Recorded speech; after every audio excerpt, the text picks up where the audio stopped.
Que pensez-vous de la programmation, fait l'offre de la programmation de Canal+, qui a été dévoilée il y a une semaine? Tout d'abord, je crois que c'est une surprise pour tout le monde et pour Canal en particulier. D'après ce qu'on croit savoir, la rédaction pensait ne pas avoir les droits de la F1 et tout d'un coup le département achat de droits est arrivé et a acheté le contrat sur le bureau en disant bon les gars, la F1 c'est pour vous. Donc c'est une véritable surprise parce qu'on pensait que le temps jouerait en faveur de TF1. Le contrat de TF1 s'arrêtait au 31 décembre à minuit. Euh, plus les semaines s'écoulaient, plus TF1 semblait en position de force parce qu'on ne débarque pas sur la Formule 1 en à peine 2 mois, parce que le premier Grand Prix est à la mi-mars. Donc voilà, une surprise. Donc visiblement Canal Plus a mis un petit peu plus que TF1, ce qui est le principe d'un appel d'offres. Donc voilà, il y avait du plus, du moins. Le plus de Canal Plus, évidemment, c'est l'expertise.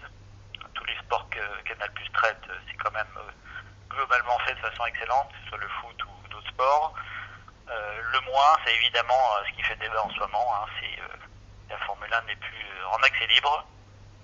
Ça fait jaser sur les réseaux sociaux. Bon, voilà, l'équation elle est simple. Tout le monde se plaignait de la Formule 1 avec de la publicité sur TF1. Eh ben, désormais, les gens auront la publicité, aura le Grand Prix sans publicité, mais en payant.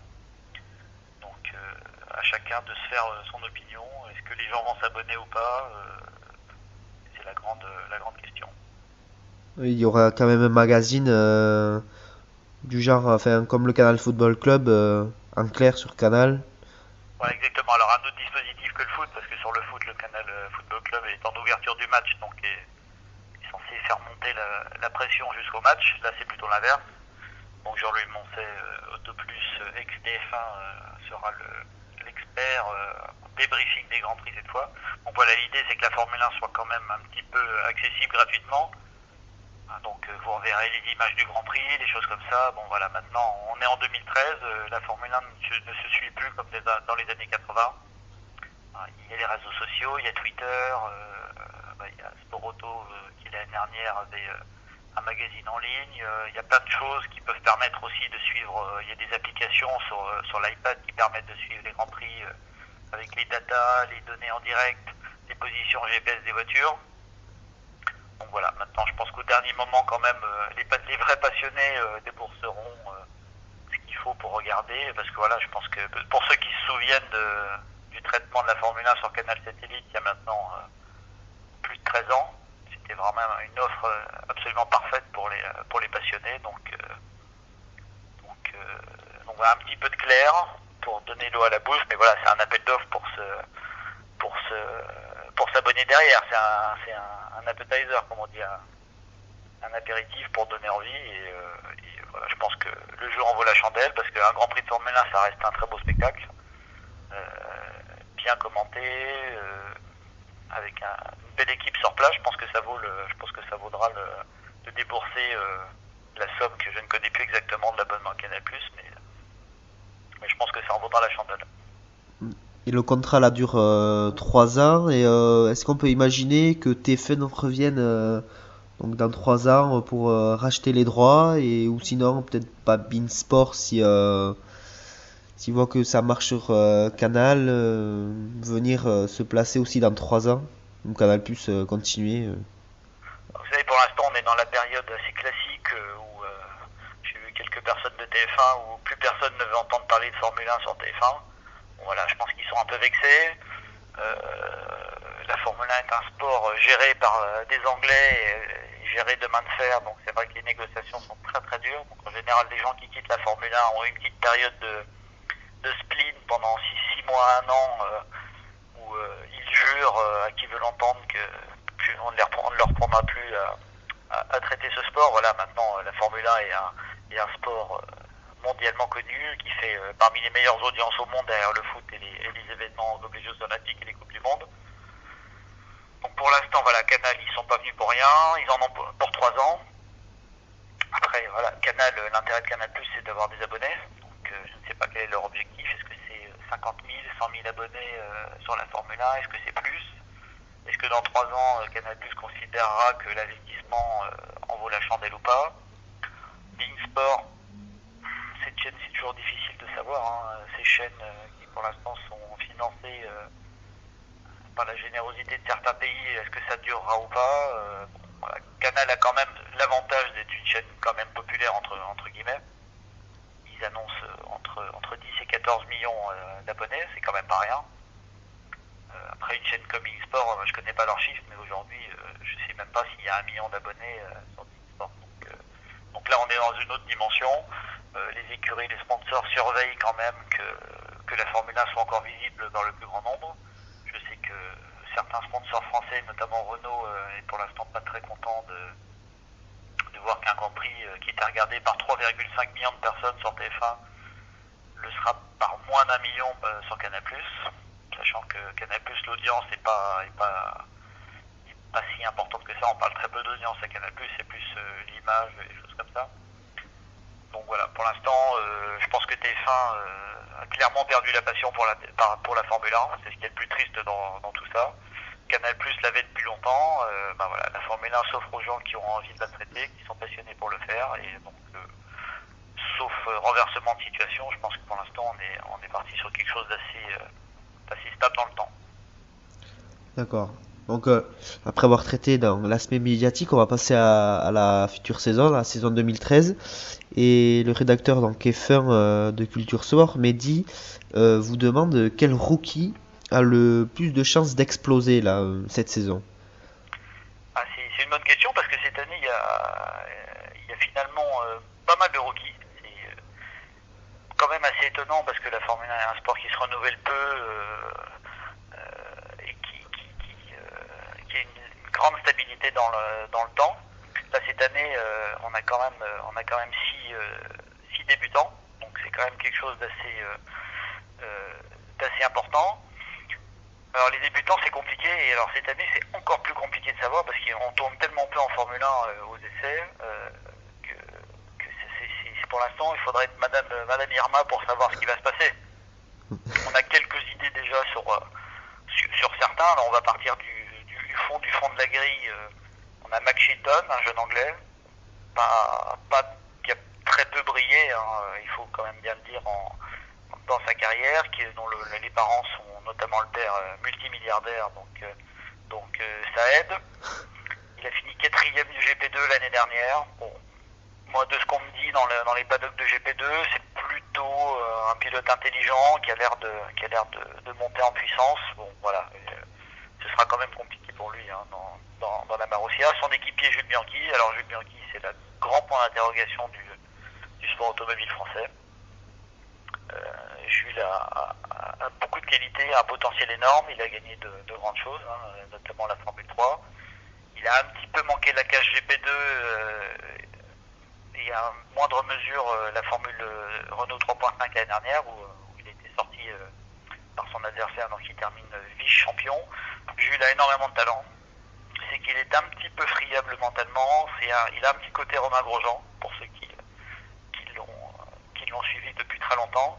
Donc voilà, il peut être capable de faire de grandes choses, comme de craquer. Alors la chance qu'il a, entre guillemets, c'est qu'il débute dans une écurie de fond de grille, donc je pense que le côté agressif dans les dépassements ou les accrochages, on le verra peu cette année parce qu'il va pas se battre avec beaucoup de voitures. Donc je pense qu'on verra plutôt sa pointe de vitesse. Donc c'est plutôt, je pense, une bonne écurie pour lui pour commencer. D'autant que la Marussia a l'air plutôt une bonne voiture cette année. Contrairement à la Caterham, où on trouve un autre rookie, Guido van der Garde, qui est une vieille connaissance hollandaise pour ceux qui ont suivi la Formule 3 dans les années 2000 avec la génération Pla, Prema, Lapierre. Donc van der Garde, un mec plutôt sympathique. Voilà, bon, du talent, voilà, je pense pas que ce soit un Vettel en puissance, mais un pilote qui méritait au moins d'avoir sa chance une fois.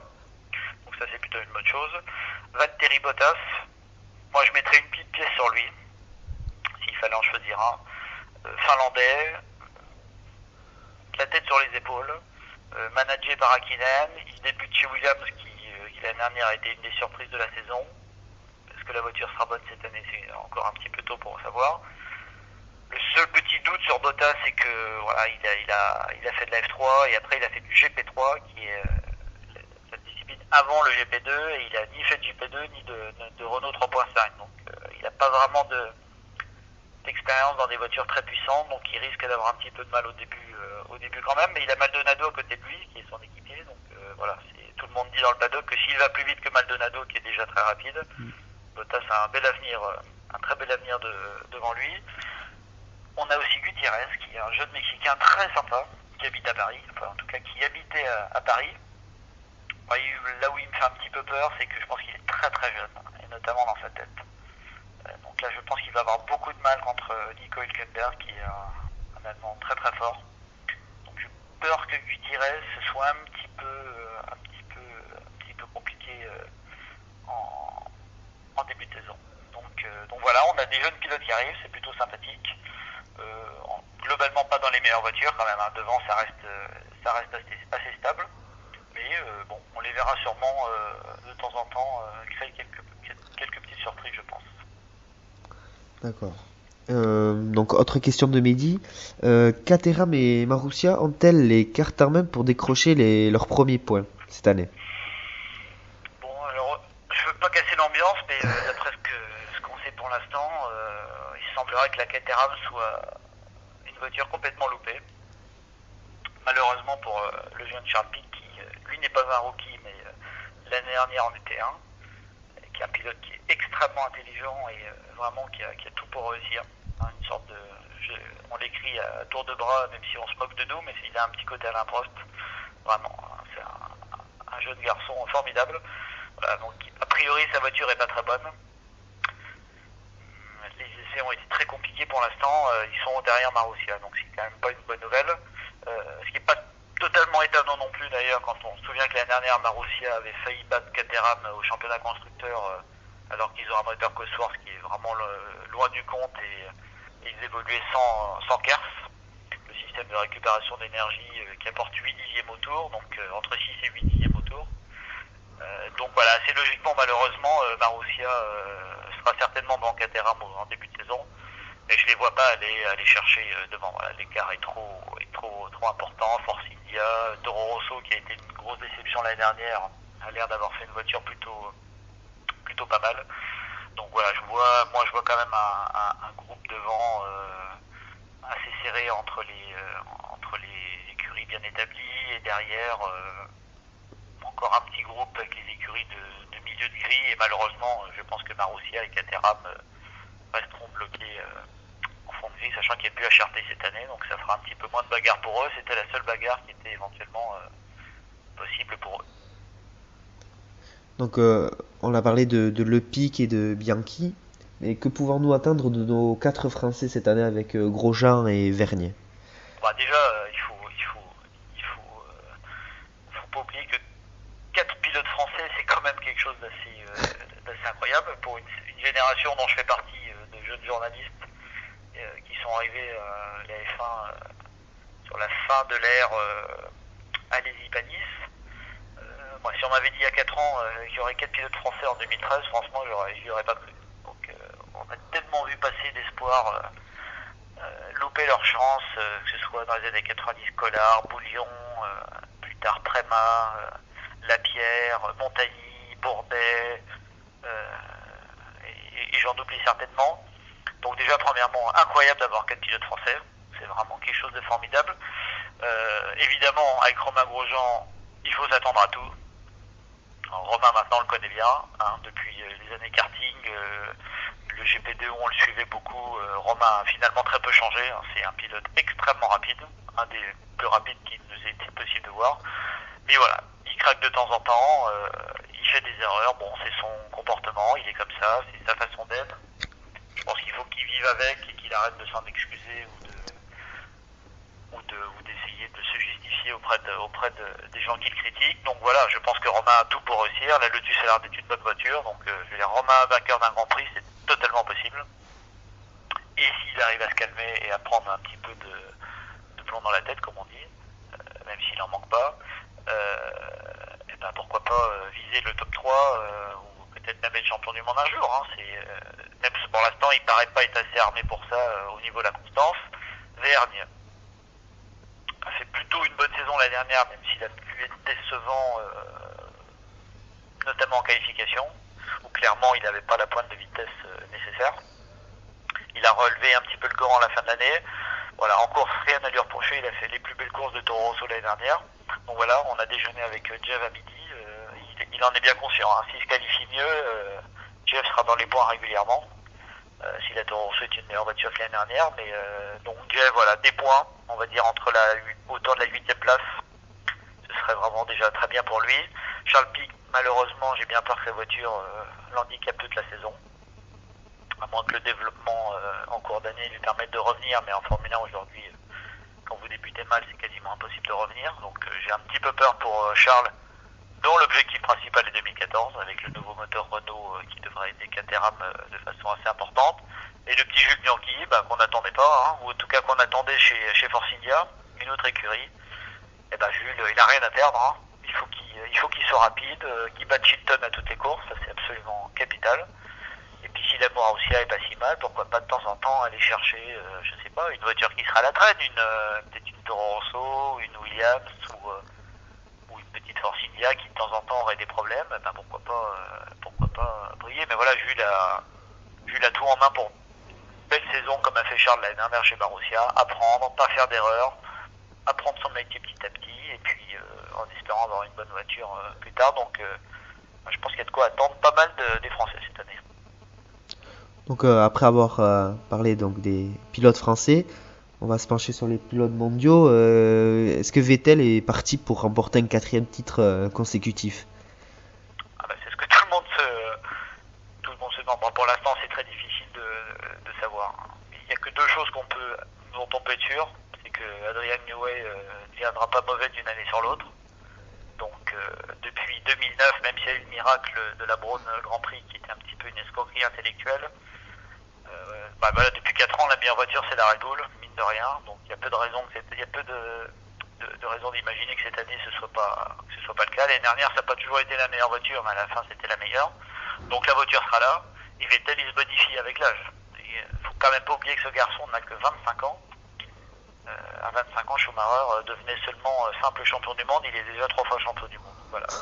Moi, franchement, je serais tout le monde, j'aurais peur. Et je pense qu'il y a un gros risque que Vettel domine la Formule 1 pendant encore quelques saisons. Ce qui n'empêchera pas qu'on aura des belles saisons, hein, mais c'est un pilote extrêmement intelligent. Moi, je fais partie de ceux qui considèrent que c'est aujourd'hui le plus intelligent de tous. Je pense que sa plus grande force, c'est l'intelligence. Je ne pense pas que ce soit le plus rapide. C'est un pilote extrêmement mature, extrêmement calme, extrêmement concentré et extrêmement intelligent. Donc oui, pour moi, clairement, on aura beau me dire de montrer des mauvais chronos cet hiver ou d'autres choses, Vettel est pour moi largement favori de la saison. Avec Fernando Alonso qui va venir le titiller, peut-être un peu comme l'an dernier qui est venu buter à 3 petits points, c'est ça, du titre. Voilà, alors derrière, notre ami Fernando Alonso, on espère pour lui. Hein.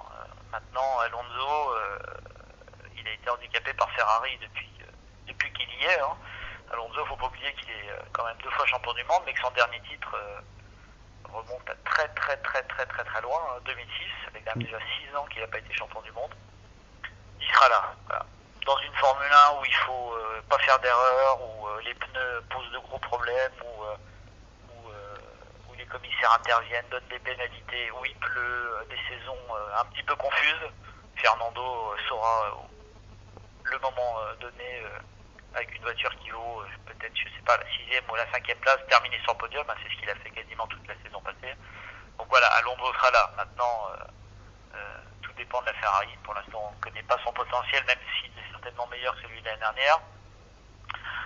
Pareil derrière pour McLaren. Alors McLaren, l'année dernière avait la meilleure voiture en début de saison, la meilleure voiture en fin de saison, et au milieu il ne s'est rien passé. Ce qui est une saison pour moi la plus mystérieuse depuis bien longtemps en Formule 1. Comment une écurie qui peut gagner le premier Grand Prix et le dernier n'a pas réussi à jouer le titre, c'était quand même assez... Moi je pense que McLaren va quand même payer le départ d'Hamilton, parce qu'ils ont perdu une locomotive. Voilà. Ils ont perdu un pilote qui, par son talent, donne un coup de pied au cul à tous les membres de l'écurie pour se défoncer. Button est un très bon pilote, mais je pense qu'il est un petit peu en dessous quand même en termes de calibre. Donc le départ d'Hamilton risque quand même de coûter cher à McLaren. Hamilton justement chez Mercedes. Alors pour l'instant, la Mercedes a fait les meilleurs chronos de l'hiver, je crois qu'on en parlera après. Mm. Est-ce qu'il faut croire ces chronos-là? Bon, ce qui est sûr, c'est que moi je suis allé à Jerez, j'ai déjeuné avec le patron de l'écurie. Voilà, ils sont très très bien conscients que Hamilton leur a déjà apporté quelque chose en termes de vitesse. C'est une évidence. Schumacher a été un petit peu limité l'année dernière du fait de son âge. Il avait un petit peu ankylosé l'écurie, ou en tout cas un petit peu endormi l'écurie, parce qu'il lui manquait certainement 2 ou 3 dixièmes en vitesse pure. Et ben Hamilton, il les a mis tout de suite dans la balance. Les 3 dixièmes, ça va pousser Rosberg aussi, qui est déjà un très bon pilote. Donc vous voyez, c'est une question aussi comment je pourrais dire, de tendance. Voilà, je pense que McLaren est plutôt vers la baisse en tendance. Mercedes est plutôt à la hausse. Maintenant, quand est-ce que leurs courbes vont se croiser et quand est-ce que Mercedes prendra le dessus, il est un petit peu tôt pour dire, mais moi je pense qu'Hamilton peut faire une excellente saison. Il y a le TUS aussi, pour les fans de Raikkonen. Bon, Raikkonen il sera là quoi qu'il arrive, donc voilà, moi, je pense que ce sera une saison où on aura jusqu'à la fin 2, 3, 4 ou 5 pilotes capables de jouer le titre à 3 ou 4 Grands Prix de la fin, et après c'est le destin qui décidera, une course sous la pluie, une pénalité, chose à droite à gauche, mais voilà, je pense qu'un scénario comme 2012 revu en 2013, on se trompera pas beaucoup. Donc vous parliez des chronos, donc autre question de midi, donc il vous demande si on extrapole souvent les chronos des essais hivernaux, mais est-ce bien judicieux et utile? C'est une excellente question, on se la pose nous-mêmes quand on va sur les courses sur les essais hivernaux depuis 13 ans. Ça fait 13 ans que je les couvre et à chaque fois je reviens presque encore plus dubitatif que quand j'y étais allé. Les essais hivernaux, vous savez, c'est toujours très compliqué. On se souvient d'une année où la Prost Grand Prix avait fait les meilleurs chronos de l'hiver et la voiture était loupée. On se souvient de 2009 où la Braun avait fait les meilleurs temps et tout le monde riait à la supercherie et ils ont été champions du monde. C'est très compliqué, on ne sait pas comment roulent les voitures. C'est d'autant plus compliqué maintenant qu'avec ces fameux pneus Pirelli qui sont quand même construits pour ne pas durer, ce qui est quand même assez étonnant pour un sport automobile. Vous pouvez avoir une voiture qui est plus rapide que les autres, mais qui va détruire ses pneus au bout de 10 tours et qui donc ne sera pas à l'arrivée. L'année dernière, on a eu des voitures comme la Williams qui n'était pas la plus rapide et qui a gagné une course. On a eu une voiture comme la Sauber qui a failli gagner 2 grands prix sans être la plus rapide. Ce qu'on essaie de regarder maintenant, c'est les longs runs, ce qu'on appelle les longs relais, pour voir plutôt la dégradation pneumatique, c'est-à-dire une voiture qui, entre 0 et 10 ou 15 tours, perd 1 seconde, 2 secondes au tour, par rapport à une voiture qui va en perdre 3. C'est là où on se rend compte du potentiel plus ou moins des voitures. Voilà, maintenant, de là à dire que la Mercedes va dominer la saison, je pense que ce sera une erreur. Red Bull, on sait, cache toujours son jeu. C'est une écurie qui aime pas tout donner l'hiver. Pourquoi? Je ne sais pas. Ils feront un travail de fond, peut-être qu'ils ne feront plus derrière. Mais voilà, là, pour avoir parlé avec un pilote de F1 hier, il disait que pour lui, très peu d'écuries ont fait une vraie simulation de qualification. Donc on ne sait pas du tout à vide quelle est la meilleure voiture, c'est sûr.